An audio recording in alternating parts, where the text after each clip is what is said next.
Hello everyone and welcome to civil step. तो आज हम कवर करने जा रहे हैं अपने question number 11 to 16 of the chapter of economic planning. और ये चैप्टर क्या कवर कर रहा है? ये चैप्टर आपका प्लानिंग का सारा चैप्टर कवर कर रहा है। बेसिकली टाइप्स ऑफ प्लानिंग है, 5 ईयर प्लान्स है, प्लानिंग कमीशन है, एनडीसी है, उसके बाद नीति आयोग भी है, प्लस एक बहुत इंपॉर्टेंट टॉपिक 1991 ऑनवर्ड्स इंडिया की न्यू इकोनॉमिक पॉलिसी यानी कि इकोनॉमिक रिफॉर्म्स भी हम इसी चैप्टर के अंदर कवर कर रहे हैं। तो पिछले लेक्चर के अंदर हमने पहले 10 क्वेश्चन देखे थे इकोनॉमिक प्लानिंग पे, और उससे पहले हमने 3 लेक्चर्स आपको और दिए थे जहां पर हमने पहले 2 चैप्टर्स के क्वेश्चंस को डिस्कस किया था जो पूछे जा चुके हैं यूपीएससी के द्वारा 1995 से 2018 के बीच, राइट। तो इस सीरीज का जो हमारा ऑब्जेक्टिव है वो सिर्फ ये क्वेश्चन सॉल्व करवाना नहीं है, बल्कि उन क्वेश्चंस के रिलेटेड कॉन्सेप्ट्स जितने भी इंपॉर्टेंट हैं उनको भी रिवाइज करवाना है, उनको भी कवर करवाना है, ताकि अगर उनमें से कोई क्वेश्चन आपके अपकमिंग प्रीलिम्स एग्जाम में आता है तो वो आपका बिल्कुल सही होना चाहिए, वो गलत आपसे ना हो। तो आज हमारे क्वेश्चन नंबर 11 टू 16 है। इतने ही क्वेश्चंस हैं 95 से 2018 जो रेलेवेंट क्वेश्चंस हैं इस चैप्टर से। तो इस लेक्चर के बाद हमारा 3rd चैप्टर भी कंप्लीट हो जाएगा और हम नेक्स्ट डे ऑनवर्ड्स हम स्टार्ट करेंगे अपना 4th चैप्टर। ये बहुत ही इंपॉर्टेंट चैप्टर है, इन्फ्लेशन एंड बिजनेस साइकिल। इस चैप्टर से कई क्वेश्चंस पूछे जा चुके हैं 95 से लेके 2018 में, हम वो सारे देखेंगे। चलिए आज स्टार्ट करते हैं हमारे क्वेश्चन नंबर 11 के साथ। तो ये हमने लास्ट लेक्चर के अंदर डिस्कस किया था कि जो प्रोसेस ऑफ इकोनॉमिक प्लानिंग होती है वो ये इन पार्ट्स में डिवाइडेड है, या उसके ये स्टेप्स हैं। सबसे पहले क्या स्टेप है कि आपको एक वेल डिफाइंड गोल सेट करना होता है इकोनॉमी के लिए। तो जो गोल्स हैं, जो वेल डिफाइंड गोल्स हैं, उनको कौन सेट करेगा, वो गोल्स कैसे सेट होंगे और क्या वो पूरी इकोनॉमी के लिए होंगे या उसके एक पार्ट के लिए होंगे। सबसे पहले आपको ये 3 क्वेश्चंस को भी एड्रेस करना होता है। नंबर 1, कौन सी बॉडी है जो गोल सेट करेगी। नंबर 2, वो बॉडी गोल्स को कैसे सेट करेगी। नंबर 3, क्या वो बॉडी गोल्स को पूरी इकोनॉमी के लिए सेट करेगी या उसके एक स्पेसिफिक पार्ट के लिए सेट करेगी। जब आपके ये 3 प्रश्न आंसर हो जाए उसके बाद आप एक वेल डिफाइंड गोल्स बना लेते हो कि मुझे ये गोल्स अचीव करने हैं with in a specific time period. एक बार आपने गोल्स अचीव कर लिए, सॉरी डिफाइन कर लिए, उसके बाद आप असेसमेंट ऑफ रिसोर्सेज करोगे कि उन गोल्स को टाइमली अचीव करने के लिए या उन गोल्स को टाइमली मीट करने के लिए मुझे कौन से रिसोर्सेज चाहिए और कितने कितने चाहिए। आप ये असेसमेंट करोगे कौन से रिसोर्सेज चाहिए और कितने चाहिए, क्या वो रिसोर्सेज मेरे पास अवेलेबल हैं। अगर तो मेरे पास वो रिसोर्सेज अवेलेबल हैं तो वेल एंड गुड, तो मैं उन रिसोर्सेज को आगे यूटिलाइज कर लूंगा, या तो एक्सप्लॉयटेटिवली यूज करूंगा या सस्टेनेबल यूज करूंगा। आज के दौर में रिसोर्सेज की सस्टेनेबल यूज के ऊपर बहुत ज्यादा जोर है, बिकॉज सस्टेनेबल डेवलपमेंट वाला कॉन्सेप्ट बहुत ज्यादा दुनिया के अंदर जोर पकड़ चुका है। अगर मेरे पास जो रिसोर्सेज अवेलेबल जो मुझे चाहिए अपने वेल डिफाइंड गोल्स को अचीव करने के लिए, अगर मेरे पास उतने रिसोर्सेज अवेलेबल नहीं है तो अगला प्रश्न क्या खड़ा होता है कि मैं उन रिसोर्सेज को ऑगमेंट कैसे करूंगा, इंटरनली करूंगा या एक्सटर्नली करूंगा। तो ये प्रोसेस है बेसिकली इकोनॉमिक प्लानिंग का, जो हमने लास्ट लेक्चर के अंदर भी देखा था। एक मैंने आपको रिकैप यहां पर करवा दी है। उसके बाद हमने ये डिस्कस किया था लास्ट लेक्चर में, यहीं से हम स्टार्ट करेंगे हमारा 11th क्वेश्चन, बिकॉज यहीं से रिलेटेड है कि नेशनल लेवल प्लानिंग और रीजनल लेवल प्लानिंग 2 तरीके की प्लानिंग होती है based on the level of planning. कई तरीके से प्लानिंग को डिवाइड किया गया है based on levels, based on time. तो अलग अलग तरीके की प्लानिंग तो जैसे हमने डिवाइड की है वो हमने लास्ट लेक्चर के अंदर ऑलरेडी कवर कर लिया था। यहां पर हम ये चीज एक बार रिकैप कर रहे हैं बिकॉज हमारा क्वेश्चन 11 इसी कॉन्सेप्ट के साथ कहीं ना कहीं लिंक्ड है। तो जो बेस्ड ऑन लेवल्स प्लानिंग है वो या तो रीजनल लेवल प्लानिंग है या वो नेशनल लेवल प्लानिंग है। अब जो नेशनल लेवल प्लानिंग है उसके अंदर फर्दर 2 टाइप्स हैं, एक है इंपेरेटिव प्लानिंग और एक है इंडिकेटिव प्लानिंग। जो आपकी सोशलिस्ट इकोनॉमीज हैं, जो आपकी कम्युनिस्ट इकोनॉमीज हैं, वो करती हैं इंपेरेटिव प्लानिंग। इंपेरेटिव प्लानिंग में क्या होता है कि बिल्कुल टारगेट्स दिए जाते हैं हर सेक्टर को लेके कि इकोनॉमी ने ये टारगेट्स को अचीव करना है। उसके बाद जो ओनरशिप है फैक्टर्स ऑफ प्रोडक्शन की, वो आपकी स्टेट के पास होती है। सोशलिस्ट में एक्सेप्ट लेबर और कम्युनिस्ट में इंक्लूडिंग लेबर, सारे जो सोर्सेज हैं वो कलेक्टिवाइज हो जाते हैं in the hands of the state, right. ऐसी प्लानिंग को डायरेक्टिव प्लानिंग और टारगेट प्लानिंग भी कहा गया है, यानी कि जो आपकी इंपेरेटिव प्लानिंग है उसको डायरेक्टिव और टारगेट प्लानिंग भी कहा गया है। और जो आपकी कमांड इकोनॉमीज हैं, सेंट्रली प्लान्ड इकोनॉमीज हैं, वो इस तरह की प्लानिंग प्रैक्टिस करती थी। अब दुनिया के अंदर ऐसी कोई भी इकोनॉमी नहीं है जो स्ट्रिक्टली इंपेरेटिव प्लानिंग फॉलो करे, राइट। दूसरी तरह की नेशनल प्लानिंग है इंडिकेटिव प्लानिंग। इंडिकेटिव प्लानिंग में क्या होता है कि मार्केट को भी रोल दिया जाता है अलॉन्ग विद द स्टेट, तो मार्केट को रिप्लेस नहीं किया जाता। स्टेट प्लस मार्केट दोनों मिलके कुछ गोल्स हैं जिनको अचीव करती है। मिक्स्ड इकोनॉमीज ही देयरफॉर ऐसी इकोनॉमीज होंगी जो इंडिकेटिव प्लानिंग को फॉलो करेंगी, बिकॉज इंडिकेटिव प्लानिंग के अंदर स्टेट का भी रोल है और मार्केट का भी रोल है। इंपेरेटिव प्लानिंग के अंदर ऑलमोस्ट निल या जीरो, बहुत ही मिनिमल रोल दिया जाता है मार्केट को, ऑलमोस्ट निल ही रोल होता है, लेकिन लेकिन इंडिकेटिव प्लानिंग में मार्केट का भी रोल होता है और स्टेट का भी रोल होता है, इसलिए इसको मिक्स्ड इकोनॉमीज फॉलो करती हैं, मार्केट को रिप्लेस नहीं किया जाता। टारगेट्स भी सेट किए जाते हैं जैसे कि इंपेरेटिव प्लानिंग में हो रहा था, लेकिन साथ में कुछ ऐसी इंडिकेटिव पॉलिसीज भी गवर्नमेंट अनाउंस करती है, स्टेट अनाउंस करती है, जो आगे जाके फर्दर मार्केट को और प्राइवेट प्लेयर्स को इन्फ्लुएंस करती हैं कि उनको इन्वेस्टमेंट करनी है या नहीं करनी है। इंडिया ने जब अपनी प्लानिंग स्टार्ट करी 1947 में, जब इंडिया आजाद हुआ और उसने प्लानिंग कमीशन सेटअप किया 1950 में, इंडिया ने नेशनल लेवल प्लानिंग अडॉप्ट करी, मतलब जो इंडिकेटर्स थे, जो आपके टारगेट्स थे, वो नेशनल लेवल पे सेट हो रहे थे पूरी इकोनॉमी के लिए, और इंडिकेटिव टाइप की प्लानिंग काइंड ऑफ स्टार्ट हुई बिकॉज हमने मार्केट को भी रोल दिया और स्टेट को भी रोल दिया। हाँ, ये जो रेशो है कि कितनी मार्केट होगी कितनी स्टेट होगी, ये धीरे धीरे इवॉल्व करी। पहले स्टेट ज्यादा थी, मार्केट कम थी, और धीरे धीरे जैसे प्लान्स बढ़ते गए और जैसे न्यू इकोनॉमिक पॉलिसी आई, लिबरलाइजेशन हुई, प्राइवेटाइजेशन हुई, ग्लोबलाइजेशन ने जोर पकड़ा, वैसे वैसे मार्केट का जो स्फीयर था वो एक्सपैंड कर गया, स्टेट का जो स्फीयर था वो कम हो गया, लेकिन इंडिकेटिव टाइप की ही हमारी प्लानिंग इसमें रही, राइट। तो प्लानिंग कमीशन के और एनडीसी के बनने से हमने national level planning indicative type की कहीं ना कहीं स्टार्ट करी।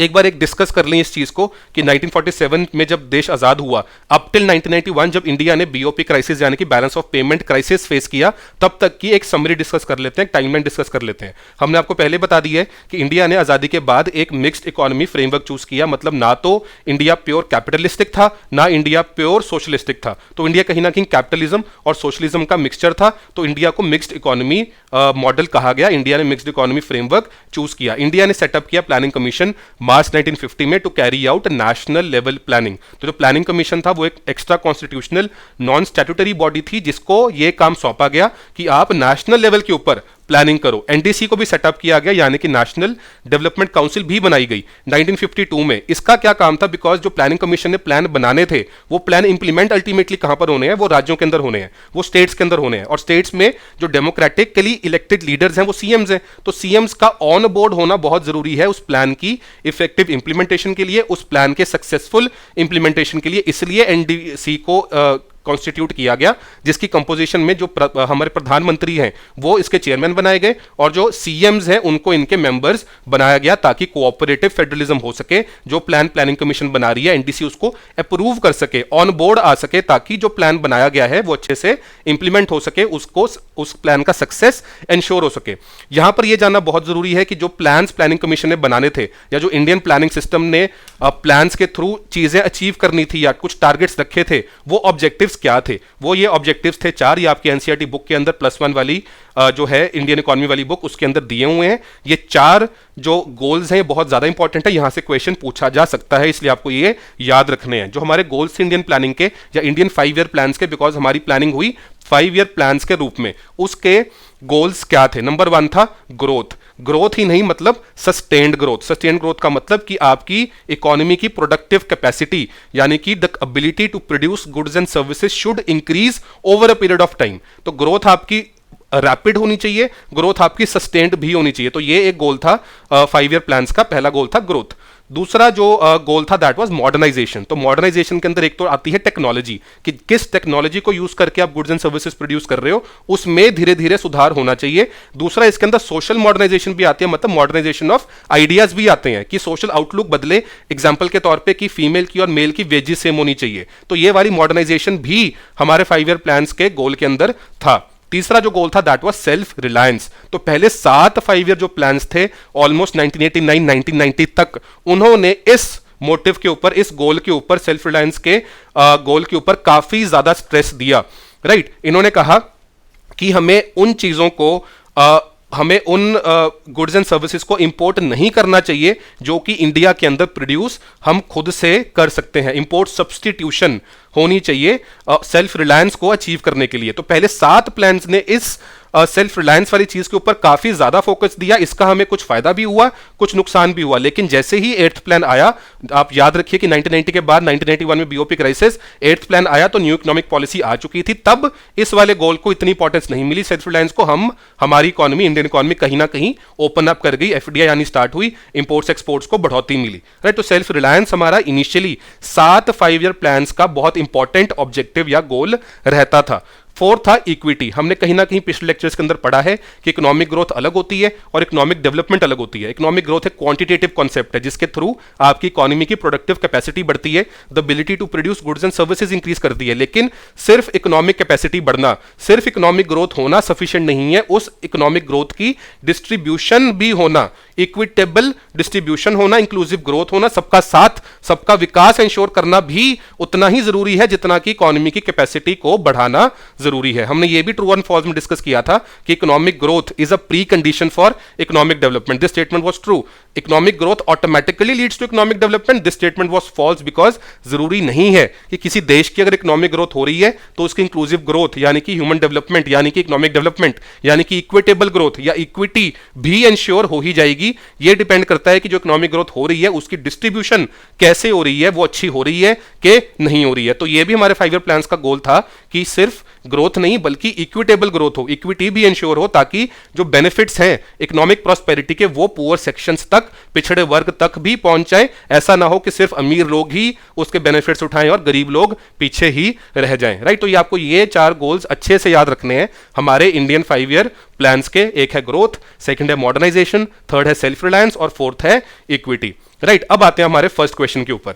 विच one of the following is correct regarding stabilisation and structural adjustment as 2 components of the new economic policy adopted in India. तो यहां पर कई सारी की टर्म्स आ गई हैं। एक आ गई है स्टेबलाइजेशन, एक आ गई है स्ट्रक्चरल एडजस्टमेंट, एक आ गई है new economic policy adopted in India. और ये क्वेश्चन आपसे पूछा था यूपीएससी ने 1996 के अंदर। अब इस क्वेश्चन को आंसर करने के लिए आपको पता होना चाहिए सबसे पहले कि न्यू इकोनॉमिक पॉलिसी क्या चीज है, उसके बाद यह पता होना चाहिए कि स्टेबलाइजेशन और स्ट्रक्चरल एडजस्टमेंट क्या चीज है। जो ये क्वेश्चन आपको बता रहा है कि न्यू इकोनॉमिक पॉलिसी के 2 कंपोनेंट्स हैं, तो ये है क्या, स्टेबलाइजेशन क्या है, स्ट्रक्चरल एडजस्टमेंट क्या है। फिर एक क्वेश्चन खड़ा होता है कि यार न्यू इकोनॉमिक पॉलिसी की जरूरत क्या पड़ी, ऐसा क्या हो गया था कि न्यू इकोनॉमिक पॉलिसी की जरूरत पड़ी जिसके अंदर स्टेबलाइजेशन की जरूरत पड़ी और स्ट्रक्चरल एडजस्टमेंट की जरूरत पड़ी, ऐसा क्या था। इसको आंसर करने के लिए सबसे पहले आपको यह पता होना चाहिए कि बीओपी क्राइसिस जो हुआ, balance of payment crisis India का 1991 में, उसके पीछे की इवेंट्स क्या है। ऐसा तो नहीं है कि क्राइसिस 6 महीने में हो गया, 6 दिन में हो गया या 1 साल में हो गया। कई सारे सालों का जो हमने काम किया था, जो गलत प्लानिंग करी थी या गलत तरीके से पैसा स्पेंड किया था, गलत पॉलिसीज इंप्लीमेंट हुई थी, उसका नतीजा था कि इंडिया को सन 1991 के अंदर बीओपी क्राइसिस फेस करना पड़ा। हमें अब यह जानना है कि 1991 से पीछे 10-20 सालों के अंदर क्या चीज हुई जिसका कल्मिनेशन बीओपी क्राइसिस ऑफ 1991 में हुआ, ताकि हम उस क्वेश्चन को आंसर कर पाए कि क्योंकि वो सब गलत चीजें हुई इसलिए इंडिया को न्यू इकोनॉमिक पॉलिसी बनानी पड़ी, इसलिए इंडिया को कुछ रिफॉर्म्स करने पड़े, इसलिए इंडिया को एलपीजी एरा के अंदर आना पड़ा, यानी कि लिबरलाइज करना पड़ा, प्राइवेटाइज करना पड़ा, ताकि ग्लोबलाइज इंडिया हो सके। अब वो कौन सी इवेंट्स थी जिसकी वजह से अल्टीमेटली बीओपी क्राइसिस हुआ, वो चीज हमने यहां पर समराइज कर दी है। मैं आपको फटाफट से बता देता हूं कि इंडिया के अंदर क्या था। देखो, बहुत सारी गरीबी थी, बहुत सारी अनएम्प्लॉयमेंट थी, पिछड़ा वर्ग बहुत ज्यादा था, पॉवर्टी थी, पॉपुलेशन एक्सप्लोजन हो चुकी थी। तो कहीं ना कहीं गवर्नमेंट का जो रेवेन्यू था, वो एक्सपेंडिचर,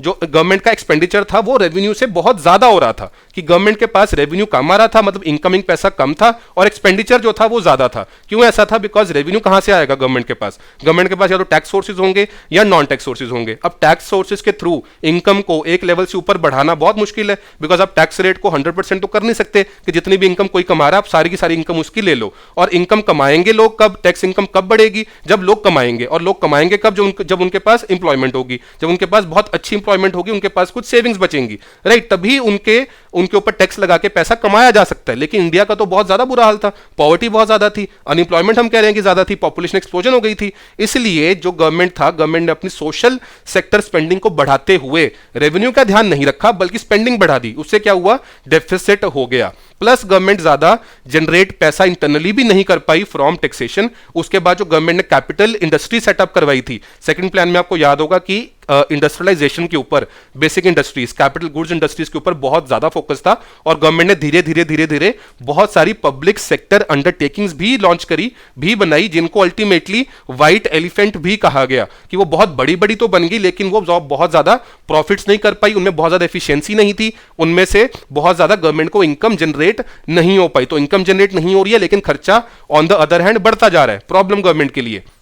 उसके बाद आपने देखा कि जो पहले 7 प्लान्स हैं वो इंपोर्ट सब्स्टिट्यूशन के ऊपर और सेल्फ रिलायंस के ऊपर ज्यादा रिलाई किए, इसलिए क्या हुआ कि हमने बहुत ज्यादा अपनी इकोनॉमी को ओपन अप नहीं किया, हमने बहुत ज्यादा अपनी इकोनॉमी से एक्सपोर्ट्स की बढ़े इसकी तरफ ध्यान नहीं दिया, तो सफिशिएंट अटेंशन हम नहीं दे पाए अपनी इकोनॉमी से एक्सपोर्ट्स को बूस्ट करने के लिए, बिकॉज हमने क्या सोचा था कि हम इंपोर्ट सब्स्टिट्यूशन करेंगे, सेल्फ रिलायंस अचीव करेंगे। एक बार हम ये अचीव कर लें उसके बाद हम जो बाकी दुनिया है उससे आगे निकल सकते हैं। एक बार हमने इंपोर्ट सब्स्टिट्यूशन के थ्रू सेल्फ रिलायंस अचीव कर ली, लेकिन ये चीज बहुत सक्सेसफुल अल्टीमेटली नहीं हुई। उसके बाद क्या हुआ, जो एसेंशियल गुड्स थे, जो बेसिक गुड्स होते हैं, एसेंशियल गुड्स होते हैं, उनकी प्राइसेस इंडियन इकोनॉमी के अंदर बढ़ी, इंपोर्ट्स भी बढ़ने लगी लेकिन एक्सपोर्ट्स उतने लेवल पर नहीं बढ़ रही थी, राइट। इंपोर्ट्स कॉस्टली होने लगी, गल्फ वॉर हुआ, prices of oil became costly, right. उसकी वजह से इंडिया इंपोर्ट ऑयल कर रहा था, उसका बिल ज्यादा आने लगा। उसके बाद इंडिया के पास जो फॉरेन एक्सचेंज रिजर्व्स थे वो तो नहीं ज्यादा बचेंगे, बिकॉज एक्सपोर्ट्स तो ज्यादा नहीं बढ़ रही हैं, इंपोर्ट्स बढ़ रही हैं, तो आपका तो उल्टा पैसा आउट गो हो रहा है, तो इंडिया के पास ज्यादा फॉरेन एक्सचेंज नहीं बचा। इनफैक्ट इंडिया का इतना बुरा हाल हो गया कि जो इंडिया ने बाहर से लोन लिए हुए थे उसके ऊपर इंटरेस्ट देने के लिए भी इंडिया के पास सफिशिएंट फॉरेन एक्सचेंज रिजर्व्स नहीं थे। इंडिया ने इस हालत के अंदर अप्रोच किया IBRD को, international bank for reconstruction and development यानी कि वर्ल्ड बैंक को, और IMF को यानी इंटरनेशनल मॉनेटरी फंड को, और $7 बिलियन का इंडिया को उस टाइम पर लोन मिला अपने BOP क्राइसिस को मैनेज करने के लिए, राइट। यहां तक आपको इवेंट्स कुछ कुछ याद रखनी है। बेसिकली ये था कि फिस्कल प्रूडेंस हमने नहीं अप्लाई करी, फिस्कल कंसोलिडेशन नहीं करी, वेस्टफुल स्पेंडिंग करी कहीं ना कहीं, और हमने इकोनॉमी को कितना ओपन अप करना है, किस टाइम पर ओपन अप करना है, एक्सपोर्ट्स पे कितना ध्यान देना है, इंपोर्ट्स पे कितना ध्यान देना है, पैसा जो खर्च हो रहा है वो एफिशिएंटली खर्च हो रहा है कि नहीं हो रहा। बिकॉज अगर गवर्नमेंट पैसा खर्च कर रही है, उसका आमदनी कम है और उसकी खर्चा ज्यादा है, तो जो खर्चा हो रहा है उससे आमदनी होनी चाहिए, राइट। तो अगर ऐसा खर्चा कर रहे हो जो कि वेस्टफुल एक्सपेंडिचर है या ऐसा एक्सपेंडिचर है जिससे गवर्नमेंट को आमदनी नहीं हो रही, उसके ऊपर कंट्रोल इतना स्ट्रिक्टली नहीं रखा गया, इसलिए इंडिया को BOP क्राइसिस का सामना करना पड़ा। और अल्टीमेटली जब इन एजेंसीज से, जो कि इंटरनेशनल एजेंसीज हैं, इनसे इंडिया ने जब लोन मांगा, तब इन्होंने लोन तो दिया लेकिन साथ में कुछ कंडीशंस भी लगा दी, और इन्होंने एक्सपेक्ट किया इंडिया से कि हम आपको लोन तो देंगे लेकिन अब आपको हमारी कुछ शर्तें माननी पड़ेंगी। वो शर्तें क्या थी कि आपको अपनी इकोनॉमी को लिबरलाइज करना पड़ेगा, आपको रिस्ट्रिक्शंस जो आपने लगा रखे हैं प्राइवेट सेक्टर पे कि आप लाइसेंसिंग लगाते हो, आप इंपोर्ट कोटास लगा देते हो, ये सब चीजें जो आपने रिस्ट्रिक्शंस प्राइवेट सेक्टर पे बहुत ज्यादा लगा रखे हैं, उनको धीरे धीरे आपको हटाना होगा। जो गवर्नमेंट का रोल, पब्लिक सेक्टर का रोल आपने इकोनॉमी में इतना बढ़ा रखा है, उसको आपको धीरे धीरे कम करना होगा, और ट्रेड रिस्ट्रिक्शंस को आपको धीरे धीरे हटाना होगा। तो जो ये चीजें, ये कंडीशंस या ये एक्सपेक्टेशंस जो उस इंटरनेशनल बॉडीज ने इंडिया के ऊपर लगाई, उसको मद्देनजर रखते हुए इंडिया ने लॉन्च की अपनी new economic policy of 1991 leading to LPG, that is liberalisation, privatisation and globalisation. तो हमें यह चीज समझनी बहुत ज्यादा जरूरी थी कि इंडिया को कैसे क्राइसिस का सामना करना पड़ा और उसके बाद इंडिया ने किस कंडीशन में अपनी न्यू इकोनॉमिक पॉलिसी को लॉन्च किया। तो इंडिया ने उन कंडीशनैलिटीज को मानते हुए अपनी न्यू इकोनॉमिक पॉलिसी लॉन्च करी, और इस न्यू इकोनॉमिक पॉलिसी को 2 ग्रुप्स में क्लासिफाई किया जाता है। एक है स्टेबलाइजेशन मेजर्स और दूसरा है स्ट्रक्चरल रिफॉर्म मेजर, जिसके ऊपर आपका 11th क्वेश्चन था। हम उसको अगले स्लाइड के अंदर अब सॉल्व करने वाले हैं। तो जो इंडिया की न्यू इकोनॉमिक पॉलिसी थी उसको 2 हिस्सों में बांटा जाता है, एक है स्टेबलाइजेशन और दूसरा है स्ट्रक्चरल रिफॉर्म मेजर्स। अब ये दोनों चीजें क्या है?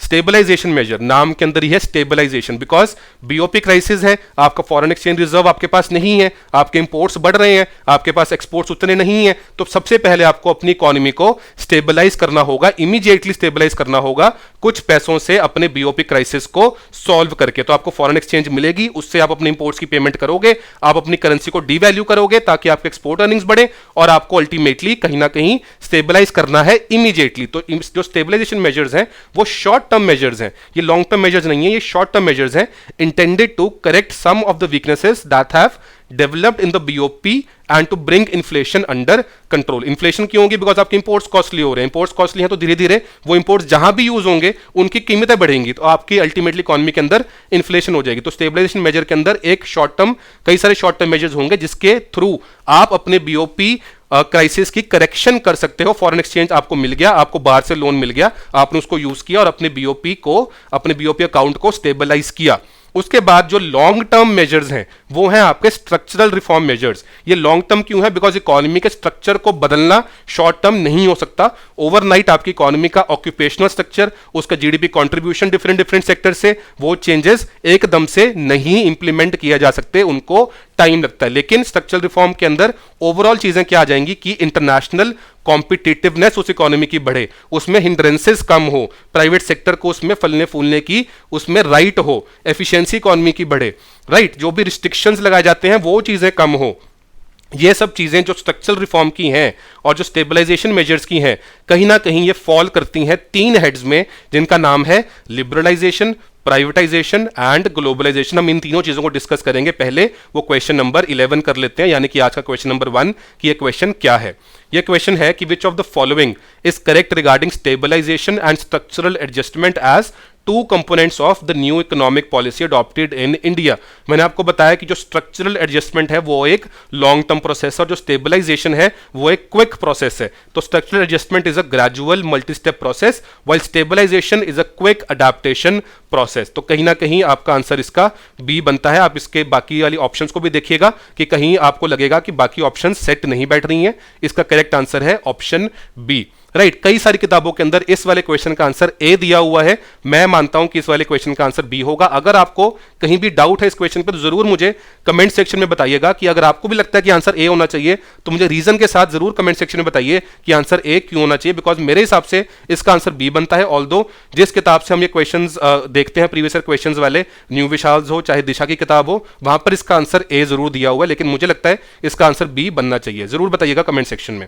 चलिए अब आगे बढ़ते हैं क्वेश्चन नंबर 2 की तरफ। अब यहां पर क्या आ गया? लिबरलाइजेशन वाला कॉन्सेप्ट। हमने देखा कि न्यू इकोनॉमिक पॉलिसी है, उसके दो पार्ट्स थे, एक था स्टेबलाइजेशन, एक था स्ट्रक्चरल रिफॉर्म। और इन चीजों को करने के लिए क्या था? एलपीजी, यानी कि liberalisation, privatisation, ultimately leading to globalisation. अब क्वेश्चन क्या है आपका? Economic liberalisation in India started with, और ये 2000 के अंदर आपसे क्वेश्चन पूछा गया था। पहली ऑप्शन क्या है? Substantial changes in industrial licensing policy. Second है कन्वर्टिबिलिटी ऑफ इंडियन रूपी। तीसरा है doing away with procedural formalities for FDI. और चौथा है significant reduction in tax rates. Liberalisation कहीं ना कहीं इन चारों चीजों से कनेक्टेड है, पहली से भी, दूसरी से भी, तीसरी से भी, चौथी से भी। लेकिन क्वेश्चन पूछ रहा है आपसे कि स्टार्ट लिबरलाइजेशन कहां से हुई थी। ये चारों ही लिबरलाइजेशन के पार्ट्स हैं, हम आगे वाली स्लाइड्स में देखेंगे। लेकिन क्वेश्चन आपसे ये नहीं पूछ रहा कौन से पार्ट्स हैं, क्वेश्चन आपसे ये पूछ रहा है कि चारों में से शुरुआत इंडिया ने लिबरलाइजेशन की कहां से की थी। इकोनॉमिक लिबरलाइजेशन इंडिया में न्यू इकोनॉमिक पॉलिसी के अंडर कहां से स्टार्ट हुई थी। इसके लिए हमें जानना पड़ेगा सबसे पहले कि लिबरलाइजेशन होती क्या है, राइट। तो लिबरलाइजेशन का मतलब क्या है? इकोनॉमी को लिबरल कर देना। लिबरल का मतलब स्ट्रिक्ट का उल्टा। स्ट्रिक्ट में क्या होगा? हर चीज के ऊपर स्ट्रिक्टनेस होगी, हर चीज के ऊपर कंट्रोल होगा। कितना प्रोड्यूस करना है गवर्नमेंट बताएगी, कहां प्रोड्यूस करना है गवर्नमेंट बताएगी, क्या रेट पर बेचना है गवर्नमेंट बताएगी, कहां पर इंडस्ट्री खोल सकते हो गवर्नमेंट बताएगी, क्या इंपोर्ट कर सकते हो कि नहीं गवर्नमेंट बताएगी, क्या एक्सपोर्ट हो रहा है कि नहीं हो रहा गवर्नमेंट बताएगी। तो जितना आपकी स्ट्रिक्टनेस बढ़ती जाएगी, जितना कंट्रोल बढ़ता जाएगा, उतना लिबरल वाली चीज कम होती जाएगी। तो लिबरलाइजेशन कंट्रोलिंग का उल्टा है। तो गवर्नमेंट को रोल प्ले करना है as a facilitator, as a controller नहीं। तो जहां जहां पर कंट्रोल ज्यादा होगा वहां वहां पर लिबरलाइजेशन वाला एस्पेक्ट कम होगा। पहले आपने देखा कि हमारी इकोनॉमी के अंदर जैसे ही हमारा फर्स्ट प्लान लॉन्च हुआ, up till almost 7th plan, हमारा जो इकोनॉमी थी वो टाइटली कंट्रोल्ड, टाइटली रेगुलेटेड थी। हर चीज के अंदर, चाहे वो टैक्स हो, चाहे वो इंडस्ट्रियल सेक्टर हो, चाहे वो फॉरेन एक्सचेंज हो, चाहे वो इंपोर्ट्स एंड एक्सपोर्ट्स हो, हर चीज के अंदर हमारी इकोनॉमी बहुत टाइटली रेगुलेटेड थी। धीरे धीरे न्यू इकोनॉमिक पॉलिसी के अंडर लिबरलाइज किया गया इकोनॉमी को, वो टाइट कंट्रोल्स हटाए गए। कैसे हटाए गए? सबसे पहले डिस्कस करते हैं इंडस्ट्रियल सेक्टर से। पहला पार्ट लिबरलाइजेशन का क्या बना? Deregulation of industrial sector. पहले क्या केस था? What was the case before? पहले देखा जाता था हमारी इकोनॉमी में कि इंडस्ट्रियल लाइसेंसिंग नाम की एक चीज होती थी। मतलब हर एंटरप्रेन्योर को गवर्नमेंट ऑफिशियल से परमिशन लेनी पड़ती थी फर्म चलाने के लिए, कंपनी बंद करने के लिए, कंपनी में प्रोडक्शन करने के लिए, कितनी प्रोडक्शन है वो भी डिसाइड करने के लिए, किस रेट पर बेचना है वो भी देखने के लिए। और प्राइवेट सेक्टर बहुत सारे इंडस्ट्रीज के अंदर अलाउड ही नहीं था, वो रिजर्व्ड थी फॉर द पब्लिक सेक्टर। उसके बाद कुछ प्रोडक्शन या कुछ प्रोडक्ट्स गवर्नमेंट ने रिजर्व कर रखे थे for the small scale industries only, उनको कोई और इंडस्ट्री बना ही नहीं सकती थी। उसके बाद प्राइस फिक्सेशन और डिस्ट्रीब्यूशन के ऊपर भी गवर्नमेंट का कंट्रोल था। ये फ्री मार्केट मैकेनिज्म को अलाउड नहीं था प्राइस को फिक्स करना सब प्रोडक्ट्स के लिए। उसके बाद जब लिबरलाइजेशन आई, न्यू इकोनॉमिक पॉलिसी आई, तब क्या हुआ? इंडस्ट्रियल लाइसेंसिंग को अबॉलिश किया गया except for a few product categories, जैसे कि डिफेंस है, राइट। ऐसी कुछ चीजें हैं सिगरेट्स हुई, अल्कोहल चीज़ें, आपके अल्कोहल्स हुए, कुछ आपके डेंजरस प्रोडक्ट्स हुए, उन चीज़ों को छोड़ के बाकी सारे प्रोडक्ट्स के ऊपर से इंडस्ट्रियल लाइसेंसिंग हटा दी गई। आपको मुझे कमेंट सेक्शन में ये बताना है कि आज के दौर में, आज 2019 में कौन सी चीज़ों के ऊपर गवर्नमेंट का कंट्रोल है, मतलब अभी भी इंडस्ट्रियल लाइसेंसिंग एग्जिस्ट करती है। आपको मुझे ये चीज़ बतानी है। उसके बाद क्या हुआ कि इनिशियली देखा था आपने कि स्मॉल स्केल इंडस्ट्रीज के लिए बहुत सारे गुड्स रिजर्व थे। अब गवर्नमेंट ने बहुत सारी उन गुड्स को अनरिजर्व कर दिया, डी रिजर्व कर दिया from the small scale industries, मतलब और इंडस्ट्रीज भी उनको बना सकती थी जो कि स्मॉल स्केल इंडस्ट्रीज नहीं थी। उसके बाद मार्केट को अलाउ कर दिया गया प्राइसेस को डिटरमिन करने के लिए, ये अधिकार मार्केट्स को दे दिया गया instead of the government, right. तो ये चीजें लिबरलाइजेशन दिखाती हैं आपको इंडस्ट्रियल सेक्टर के अंदर। सिर्फ इंडस्ट्रियल सेक्टर में ही नहीं बल्कि फाइनेंशियल सेक्टर के अंदर भी लिबरलाइजेशन देखने को मिली। पहले क्या था, जो रिजर्व बैंक ऑफ इंडिया था वो बहुत टाइटली कंट्रोल करता था बैंक के हर मैटर को, कितनी ब्रांचेस खोलनी है, कहां ब्रांच खोलनी है, कितना पैसा अपने पास रखना है, कितना पैसा लेंड करना है, ये सब चीजें रिजर्व बैंक ऑफ इंडिया बहुत टाइटली कंट्रोल करता था। उसके बाद क्या हुआ, जैसे ही लिबरलाइजेशन हुई, न्यू इकोनॉमिक पॉलिसी आई, धीरे धीरे रिजर्व बैंक ऑफ इंडिया का role from a controller, from a regulator to a facilitator बना दिया गया कि फाइनेंशियल सेक्टर को आप फैसिलिटेट करो ग्रो करने के लिए। अब उसको बहुत स्ट्रिक्टली कंट्रोल मत करो, बहुत स्ट्रिक्टली उसको आप उसके ऊपर चढ़ मत जाओ कि यार आपने एग्जैक्टली ऐसे ही करना है कि ब्रांच यहीं पर खोलनी है, इतने ही पैसे आप दोगे, इतने ही पैसे अपनी जेब में रखोगे, इतने ही इसी जगह पे जाके ब्रांच खोलोगे, ऐसा नहीं होना चाहिए, राइट। प्राइवेट सेक्टर के पास एक ये अथॉरिटी होनी चाहिए, इंडिपेंडेंस होनी चाहिए कि वो देखे कि कहां पर डिमांड ज्यादा है, उसके हिसाब से वो चीजें करे। तो आरबीआई का रोल धीरे धीरे फ्रॉम रेगुलेटर टू फैसिलिटेटर बना दिया गया। एफआईआईज यानी कि मर्चेंट बैंकर्स हो गए, म्यूचुअल फंड्स हो गए, उनको भी आजादी दी गई इंडियन मार्केट में, इंडियन फाइनेंशियल सिस्टम के अंदर इन्वेस्ट करने के लिए। तो ये हुई आपकी लिबरलाइजेशन फाइनेंशियल सेक्टर के उसमें कंटेक्स्ट में। उसके बाद टैक्स रिफॉर्म्स भी हुए।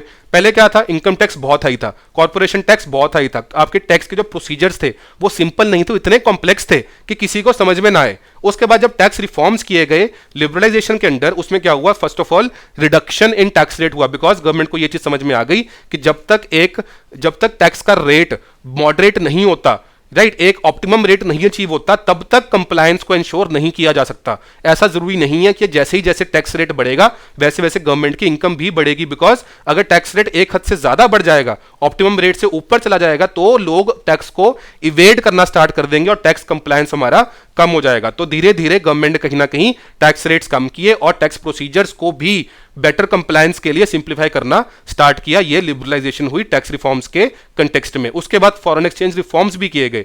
पहले जो इंडिया का फॉरेन एक्सचेंज रेट था वो ऑफिशियली कंट्रोल्ड था, उसके बाद डुअल एक्सचेंज रेट आया, धीरे धीरे उसको फिर अल्टीमेटली हमने मार्केट मैकेनिज्म पर ही डाल दिया। रूपी को भी 1991 के बाद डी वैल्यू किया गया अगेंस्ट द फॉरेन करेंसी, ताकि हमारी एक्सपोर्ट्स बढ़ सकें। और उसके बाद जो डिटर्मिनेशन ऑफ वैल्यू ऑफ रूपी है in the foreign exchange market, उसको भी गवर्नमेंट के हाथ से निकाल के मार्केट के हाथ में दिया गया। पहले डुअल एक्सचेंज रेट मैकेनिज्म था और बाद में मार्केट एक्सचेंज रेट मैकेनिज्म ही यूज किया गया, राइट। तो ये आपका अच्छा लास्ट एक ये चीज देखिए कि ट्रेड एंड इन्वेस्टमेंट के रिलेशन में भी लिबरलाइजेशन हुई। पहले क्या था, इंपोर्ट्स के ऊपर quantitative restrictions.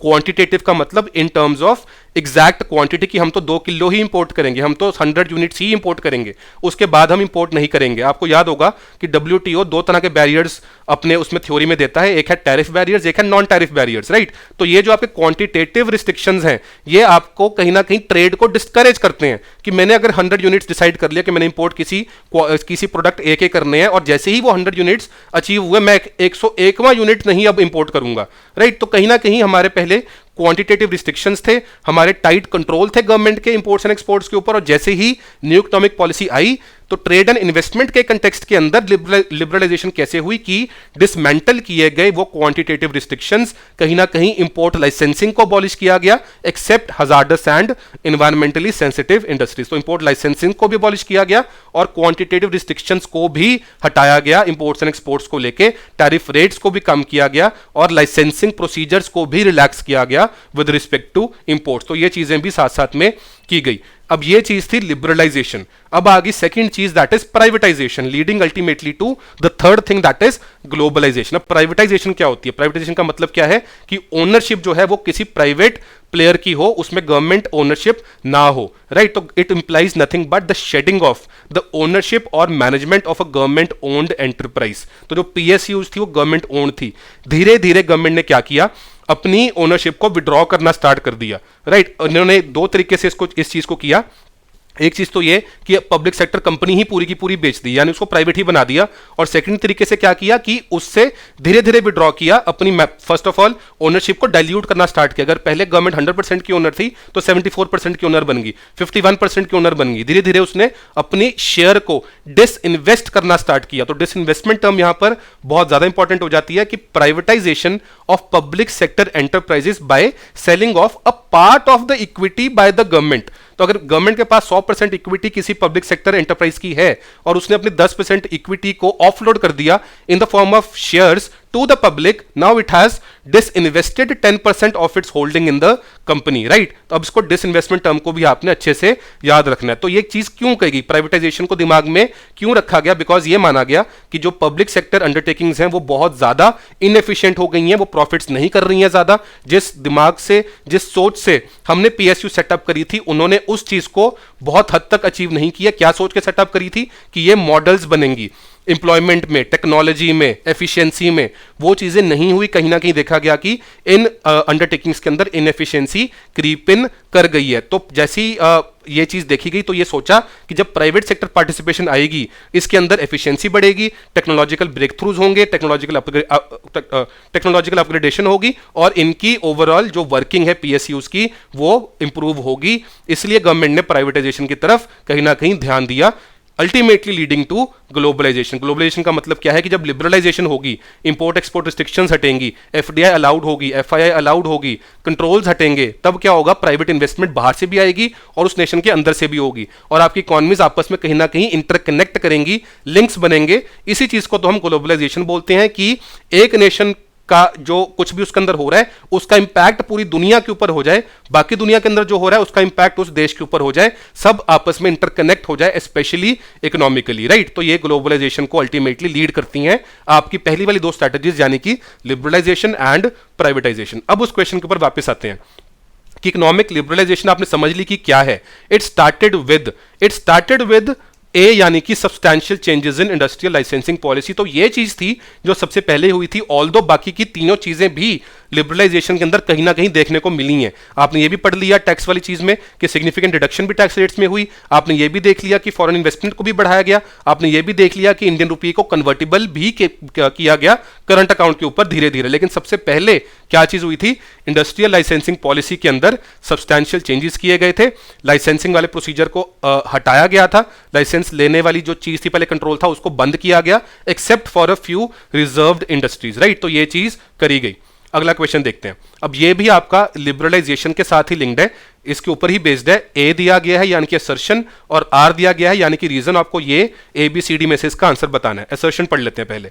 N important policy of economic liberalisation is reduction in import duties on capital goods. True है, क्योंकि आपने चीज पहले पढ़ ली है कि इकोनॉमिक लिबरलाइजेशन को, मैं आपको पीछे दिखाता हूं वो स्लाइड, यहां पर देखिए trade and investment policy reforms. कहां इसमें क्या हुआ था, dismantling of quantitative restrictions on imports and exports, reduction of tariff rates. ये वहीं से तो लिंक्ड है। देखिए रिडक्शन इन इंपोर्ट ड्यूटीज, ये टैरिफ ही तो है, reduction in import tariffs on capital goods. तो कहीं ना कहीं आपका असर्शन जो है वो बिल्कुल सही है कि इकोनॉमिक लिबरलाइजेशन एक तरीके से कैसे हो सकती है, जब आप इंपोर्ट ड्यूटीज को कैपिटल गुड्स पे और बाकी गुड्स पे भी इनफैक्ट रिड्यूस कर देते हो। तो यहां पर कहीं ओनली नहीं लिखा हुआ कि कैपिटल गुड्स ओनली, यानी कि इंपोर्ट ड्यूटीज अगर आप कैपिटल गुड्स पे ही कम करते हो वही इकोनॉमिक लिबरलाइजेशन होती है और कुछ नहीं होता, क्योंकि ओनली नहीं है, इसलिए आपकी ए जो स्टेटमेंट है वो सही है। इसका रीजन देख लेते हैं। Reduction in import duties would help the local entrepreneurs to improve technology to face the global market. ये भी सही है कि जैसे ही आपकी इंपोर्ट ड्यूटी कम होगी उससे आप कैपिटल गुड्स इंपोर्ट करोगे। कैपिटल गुड्स इंपोर्ट करोगे, अब कैपिटल गुड्स कौन से होते हैं, जो आपके फर्दर गुड्स एंड सर्विसेज को प्रोड्यूस करने के लिए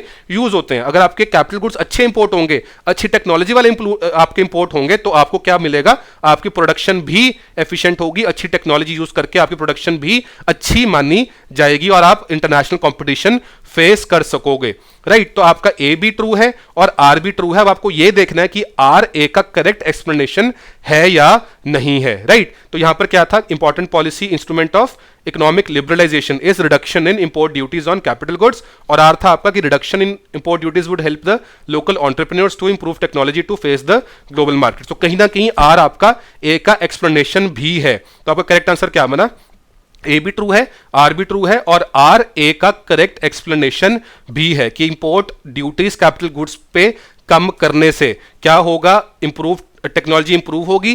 क्यों? बिकॉज कैपिटल गुड्स आएंगे, सस्ते आएंगे, इंपोर्टर्स उसको इंपोर्ट कर पाएंगे, और जो आप उसको यूज करके, कैपिटल गुड्स को यूज करके प्रोडक्शन करोगे वो आपकी अच्छी हो पाएगी। इसलिए आर ए का रीजन भी यहां पर बन रहा है। तो आपका करेक्ट आंसर है ऑप्शन ए।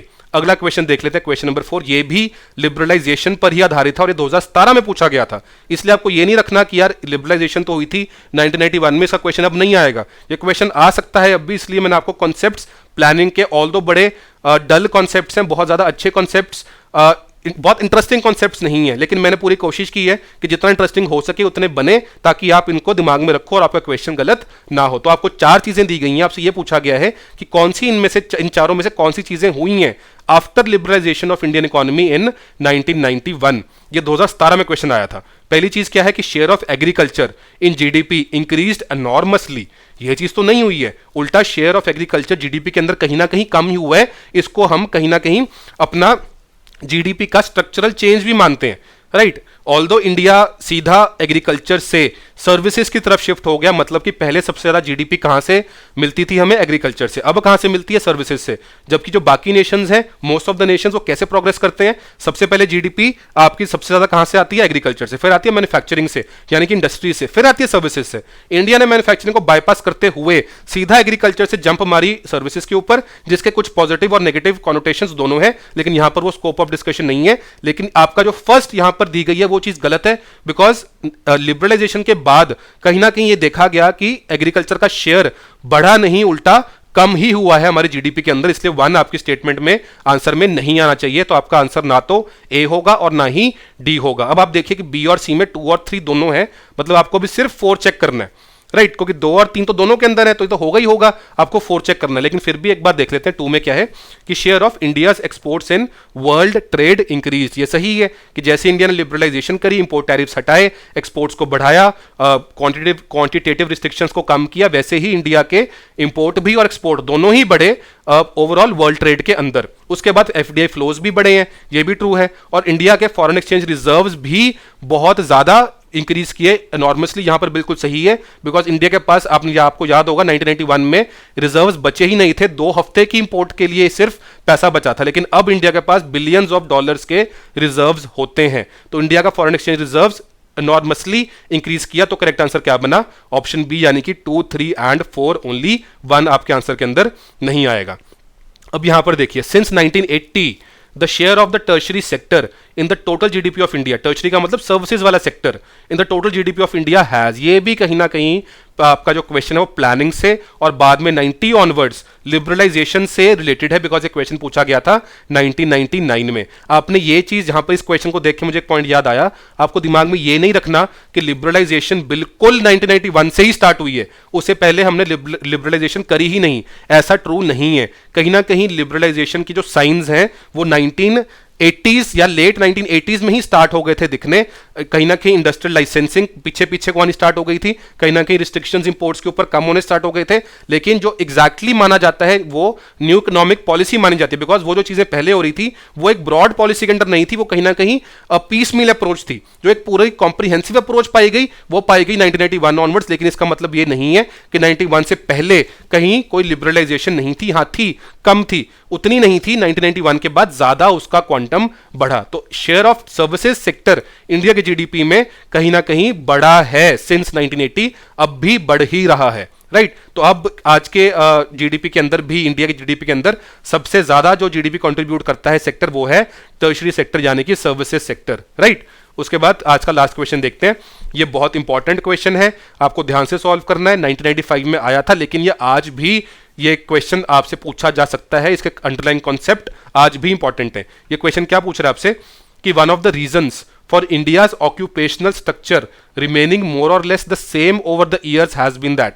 ऑक्यूपेशनल स्ट्रक्चर का मतलब क्या है कि कितने लोग आपकी इकोनॉमी के अंदर कौन से सेक्टर में एम्प्लॉयड हैं, कितने लोग एग्रीकल्चर में एम्प्लॉयड हैं, कितने लोग इंडस्ट्रीज में एम्प्लॉयड हैं और कितने लोग सर्विसेज में एम्प्लॉयड हैं as a percentage of the total employed लोग, टोटल जो लोग ऑक्यूपेशन में कहीं ना कहीं काम कर रहे हैं। तो इंडिया का जो ऑक्यूपेशनल स्ट्रक्चर है वो उतना चेंज नहीं हुआ है जितना कि बाकी इकोनॉमीज के अंदर देखा गया है कि लोग एग्रीकल्चर से निकलकर इंडस्ट्री में और फिर इंडस्ट्री से निकलकर वो आपके आते हैं कहीं ना कहीं सर्विसेज में, कि पहले एग्रीकल्चर में फिर उसके बाद बनते हैं वो ब्लू कॉलर वर्कर्स, फिर वो बनते हैं व्हाइट कॉलर वर्कर्स, यानी कि वो सर्विसेज के अंदर जाते हैं। लेकिन इंडिया ने, मेरे को पहले बताया, सीधा जंप मारी है फ्रॉम एग्रीकल्चर टू सर्विसेज। तो ये क्वेश्चन अगर आपको अब अगर आता है तो भी इंपॉर्टेंट रहेगा, बिकॉज कहीं ना कहीं इंडिया का ऑक्यूपेशनल स्ट्रक्चर डिफरेंट है, डिस्टिंक्ट है एज कंपेयर टू द बाकी इकोनॉमीज जो धीरे धीरे एग्रीकल्चर से निकल के इंडस्ट्रीज की तरफ गई, फिर वहां से निकल के वो सर्विसेज की तरफ गई, जैसे कि यूरोप की इकोनॉमी, राइट। पहले एग्रीकल्चर था, फिर इंडस्ट्रियल रेवोल्यूशन हुई,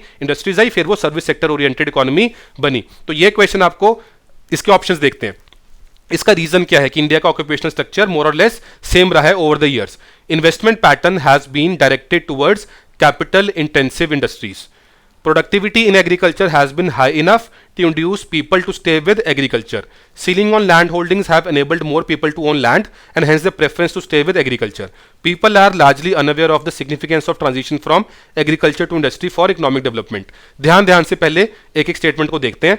पहली स्टेटमेंट क्या बोल रही है कि लोग, इंडिया का ऑक्यूपेशनल स्ट्रक्चर मतलब लोग जिन जिन सेक्टर्स में एम्प्लॉयड हैं, एग्रीकल्चर, इंडस्ट्री एंड सर्विसेज, वो सेम इसलिए रहा है मोर और लेस क्योंकि जो इन्वेस्टमेंट पैटर्न है, चाहे वो पब्लिक इन्वेस्टमेंट हो चाहे वो प्राइवेट इन्वेस्टमेंट हो, वो ज्यादा कैपिटल इंटेंसिव इंडस्ट्रीज की तरफ रही है। Human intensive, employment intensive industries की तरफ नहीं रही है। कैपिटल इंटेंसिव का मतलब वो इंडस्ट्रीज जिनमें पैसा ज्यादा लगे, कैपिटल गुड्स ज्यादा लगे, ह्यूमन बीइंग ज्यादा इंप्लॉयड ना हो। आपकी कंज्यूमर गुड्स जो इंडस्ट्रीज होती हैं वो ज्यादातर जनरली देखा गया है कि उनके अंदर इंप्लॉयमेंट ज्यादा जनरेट होती है। आपकी जो स्मॉल एंड मीडियम एंटरप्राइजेस होती हैं उनके अंदर इंप्लॉयमेंट ज्यादा जनरेट होती है, वो इंप्लॉयमेंट इंटेंसिव होती हैं। लेकिन जो कैपिटल इंटेंसिव होती हैं उनमें पैसा और कैपिटल गुड्स ज्यादा लगते हैं, मशीन ज्यादा काम करती हैं एज कंपेयर टू ह्यूमंस। ये क्या ये रीजन है कि इंडिया का ऑक्यूपेशनल स्ट्रक्चर मोर और लेस सेम रहा है? इसके ऊपर दोबारा आएंगे। सेकंड पॉइंट देखते हैं कि productivity in agriculture high enough रही है कि लोग एग्रीकल्चर में ही रहना पसंद करते हैं। ये तो बिल्कुल absurd ऑप्शन है। हमने देखा है कि इंडिया के अंदर कहीं ना कहीं लैंड सेग्रीगेट हुआ है, लैंड फ्रेगमेंट हुआ है। छोटे, जिनके पास छोटा लैंड है, स्मॉल है, मार्जिनल लैंड होल्डिंग्स हैं, वो वाले लोग ज्यादा हैं, जिनके पास लार्ज लैंड होल्डिंग्स हैं वो वाले लोग कम हैं। तो ज्यादा लोग ऐसे हैं जिनके पास बहुत छोटा छोटा लैंड है और कम लोग ऐसे हैं जिनके पास बहुत बड़ा लैंड का साइज है। इसलिए प्रोडक्टिविटी एग्रीकल्चर की अगर हम बात करें, कहीं ना कहीं लोगों को उसका उतना फायदा नहीं मिल रहा है, बिकॉज उनके पास जो लैंड होल्डिंग है वही छोटी रह गई है। सब्सिस्टेंस फार्मिंग ज्यादा है, कमर्शियल फार्मिंग वो नहीं कर पाएंगे बिकॉज लैंड का साइज ही छोटा है। तो बी वाली ऑप्शन तो हो ही नहीं सकती। उसके बाद तीसरी जो ऑप्शन है, सीलिंग ऑन लैंड होल्डिंग, से उल्टा लोगों के पास कम लैंड आएगा ना कि ज्यादा लैंड आएगा, बिकॉज सीलिंग लैंड होल्डिंग के ऊपर लग रही है कि किसी के पास 25 एकड़ लैंड है और उस पर सीलिंग लगा दी है गवर्नमेंट ने 10 एकड़, तो जो बाकी 15 एकड़ है वो तो उल्टा उनसे लेके बाकियों में डिस्ट्रीब्यूट किया जाएगा। तो सीलिंग ऑन लैंड होल्डिंग से लोगों के पास ज्यादा लैंड नहीं, उल्टा कम लैंड आएगा। हाँ, ये हो सकता है कि जो इस ऑप्शन के अंदर है कि ceiling on land holdings have enabled more people to own land, right. लेकिन ये भी देखा गया था कि जो लैंड दिया गया, कि land ceiling first of all तो बहुत ज्यादा सक्सेसफुल नहीं रही, और दूसरा जहां पर सक्सेसफुल भी रही वहां पर भी जो लैंड सीलिंग के ऊपर का जो लैंड था वो जो दिया गया वो इतना फर्टाइल लैंड नहीं था। Barren land, waste land, non fertile land वो लोगों को ज्यादा मिला। इनफैक्ट लोगों ने, बहुत सारे लोगों ने जो लैंड मिला था उसको सेल करके कुछ पैसे लेके वापस एग्रीकल्चर में लेबर करनी पसंद की as opposed to cultivating that land. इसलिए सी ऑप्शन भी गलत बनती है। डी क्या है कि लोगों को पता ही नहीं कि क्या होता है ट्रांजिशन करने से फ्रॉम एग्रीकल्चर टू इंडस्ट्री, ये भी गलत है। लोगों को भली भांति ये ज्ञान है कि अगर मैं एग्रीकल्चर से इंडस्ट्री की तरफ जाता हूं तो मेरी क्या इनकम रहेगी, मेरा स्टैंडर्ड ऑफ लिविंग क्या रहेगा। अगर मैं सर्विसेज की तरफ जाता हूं तो मेरा क्या इनकम रहेगी, मेरा क्या स्टैंडर्ड ऑफ लिविंग रहेगा। तो ना तो ऑप्शन बी है, ना सी है, ना ही डी है। इसका करेक्ट आंसर है ऑप्शन ए, यानी कि इन्वेस्टमेंट पैटर्न क्योंकि इंडिया का डायरेक्टेड था towards capital intensive industries, not towards human या स्किल डेवलपमेंट इंडस्ट्रीज, राइट। जो ह्यूमन डेवलपमेंट है या जो ह्यूमन बींग्स वाला एस्पेक्ट है कि जहां पर ज्यादा लोग इंप्लॉयड हैं, वो कंज्यूमर गुड्स इंडस्ट्रीज हैं, वो स्मॉल मीडियम एंटरप्राइजेज हैं, वो माइक्रो एंटरप्राइजेज हैं। हमने कहाँ ध्यान दिया सेकंड प्लान ऑनवर्ड्स, हमने रैपिड इंडस्ट्रियलाइजेशन की तरफ और उनके अंदर भी basic and capital goods industries की तरफ ध्यान दिया। इसलिए हमारी बहुत ज्यादा पॉपुलेशन एग्रीकल्चर से शिफ्ट होकर इंडस्ट्री की तरफ नहीं जा पाई। इसका रीजन सिर्फ ये नहीं है इंडिया के ऑक्यूपेशनल स्ट्रक्चर के सेम रहने का कि कैपिटल इंटेंसिव इंडस्ट्रीज से, और भी रीजंस हैं। अगर आपने लोगों को एग्रीकल्चर से इंडस्ट्री की तरफ जाना है, लेके जाना है, तो आपको उनको एजुकेशन भी देनी होगी, स्किल भी देनी होगी जो कि यूजफुल हो उस इंडस्ट्री के लिए जिसकी तरफ आप उनको मूव करना चाहते हो। तो सिर्फ ये रीजन तो नहीं है, लेकिन इस क्वेश्चन के अकॉर्डिंग जो ABCD ऑप्शन है, क्योंकि हमारी ऑप्शन BC और D गलत है, इसलिए इसकी ऑप्शन बनती है A। लेकिन A ही सिर्फ रीजन नहीं है इंडिया के ऑक्यूपेशनल स्ट्रक्चर का सेम रहने का इस दौर के अंदर, राइट। तो ये थे आपके आज के 6 क्वेश्चन। इसके साथ हमने खत्म कर लिया अपना इंडियन प्लानिंग का चैप्टर। तो हमारे पास 16 ही क्वेश्चन थे जो कि इंपॉर्टेंट थे, रेलेवेंट थे 1995 से 2018 तक। होपफुली आपको ये लेक्चर अच्छा लगा हो। मुझे जरूर कमेंट सेक्शन में लिख के बताइएगा कि आपको लेक्चर कैसा लगा, और जो मैंने आपको होमवर्क दिया है वो मुझे जरूर बताइएगा नीचे कमेंट सेक्शन में लिख के, right. Thank you so much and happy learning, and kindly download the PDF from civilstaff.com। Thank you so much.